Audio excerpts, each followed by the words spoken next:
அஸ்ஸலாமு அலைக்கும். பாயா ரெடி பண்ணியாச்சு, பசியார என்ன ரெடி பண்ணலாம்னு சொல்லிட்டு ஒரே யோசனை. பசங்களுமே பரோட்டா கேட்டாங்க, அதுவும் நூல் பரோட்டா தான் வேணும்னு கேட்டிருந்தாங்க. ஓகே செஞ்சு கொடுத்துடலாம் அப்படின்னு சொல்லிட்டு மாவு பிசைஞ்சு ஊற வச்சு விசிறவுமே ஆரம்பிச்சுட்டேன். பரோட்டாக்கு எப்படி மாவு பிசையணும், எவ்வளவு நேரம் ஊற வைக்கணும், எப்படி விசிறணும் அப்படின்னு சொல்லிட்டு டீடைல் வீடியோ வந்து என்னுடைய சேனல் நான் ஏற்கனவே ஷார்ட்ஸ் அப்லோட் பண்ணியிருக்கேன். அதோட லிங்க் டிஸ்கிரிப்ஷன்ல கொடுக்குறேன், வேணுங்கிறவங்க செக் பண்ணி பார்த்துக்கோங்க. நம்மளுடைய ஃபேமிலி மெம்பர்ஸ்க்காக சமைக்கும் போது எவ்வளவு கஷ்டமான ஒர்க்கா இருந்தா கூட ஈஸியா இருக்குங்க. ஏன்னா அவங்களுக்கு பார்த்து பார்த்து சமைக்கும் போது நமக்கு கிடைக்கிற சந்தோஷமே வேற லெவலுங்க.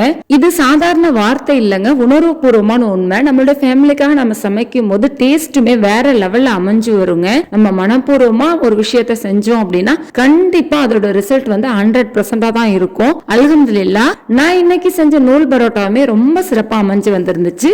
நூல் பரோட்டா செய்யும் போது எண்ணெயும் மிக்ஸ் பண்ணி கொஞ்சம் கூடுதலா சேர்த்துக்கோங்க. இப்படி சேர்க்கறதுனால பரோட்டா நல்லா உதிரியா நூல் நூலா பிரிஞ்சு வரும்.